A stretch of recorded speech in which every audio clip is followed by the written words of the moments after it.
दोस्तों, अक्सर हमारे जीवन में सब कुछ हमारी इच्छानुसार नहीं होता है। कई बार चीजें हमारी चाहत के विपरीत हो जाती हैं, पर समय के बीतने के साथ ही हमें एहसास होता है कि वही चीजें जो तब हमें गलत लग रही थीं, उनके लिए हम आज ईश्वर को धन्यवाद दे रहे होते हैं। तभी तो कहते हैं कि जो हुआ अच्छा ही हुआ, जो हो रहा है अच्छा ही हो रहा है, और जो होगा वह भी अच्छा ही होगा। एक बहुत ही प्यारी कहानी सुनाती हूँ। एक राजा का विशाल फलों का बगीचा था, जिसमें नारियल, अमरूद, सेब, अंगूर और बेर जैसे अनेक फल लगे थे। इस बगीचे की देखभाल एक किसान और उसका परिवार करता था। किसान रोज राजा के लिए ताजे और मीठे फल चुनकर ले जाता था। एक दिन किसान ने बगीचे में देखा कि सभी फल अच्छे से पके हुए थे। वह सोचने लगा कि आज कौन कौन से फल राजा के लिए लेकर जाऊं। न जाने उसके मन में क्या आया कि उसने मीठे अंगूरों की टोकरी भरी और राजा के लिए लेकर महल की ओर चल दिया। रास्ते भर वह सोचता जा रहा था कि उसने केवल अंगूर लिए। अच्छा होता अगर वह कुछ बाकी फल जैसे नारियल, अमरूद, सेब भी डाल लेता। अलग अलग फल देखकर राजा कितना खुश हो जाता। महल पहुंचकर उसने अंगूरों की टोकरी राजा के सामने रख दी और थोड़ी दूरी पर जाकर बैठ गया। उस समय राजा अपने ख्यालों में खोया हुआ था, शायद किसी बात से नाराज या परेशान था। अपने ख्यालों में डूबा हुआ राजा टोकरी से एक अंगूर निकालकर खाता और एक खींचकर किसान के माथे पर निशाना लगाकर मारता।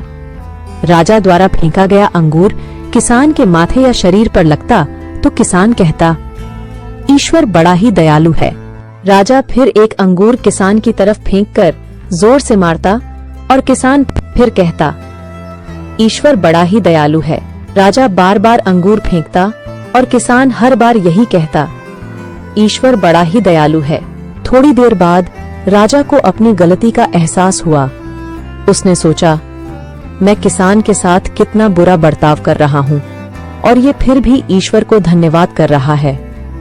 राजा ने किसान से पूछा, मैं बार बार अंगूर फेंककर तुम्हें मार रहा हूँ और तुम्हें चोट भी लग रही है, फिर भी तुम कह रहे हो ईश्वर बड़ा ही दयालु है, ऐसा क्यों?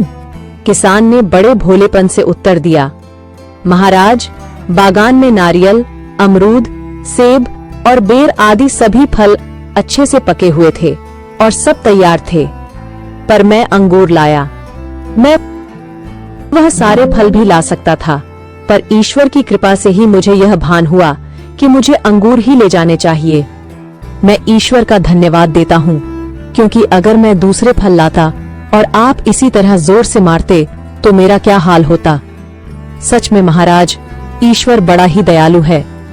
दोस्तों, यदि जीवन के किसी मोड़ पर चीजें आपकी इच्छा के अनुसार न घटित हों, तो धैर्य रखना, क्योंकि समय अपने राज समय आने के साथ ही खोलता है और उस समय हमारे मुंह से यही निकलता है कि जो हुआ अच्छा ही हुआ। तो फिर मिलेंगे दोस्तों अगली वीडियो के साथ। और हाँ, कृपया इस वीडियो को लाइक, शेयर करना ना भूलें और हमारे चैनल को सब्सक्राइब भी करें, ताकि हमारी कोई भी वीडियो आपसे मिस ना हो।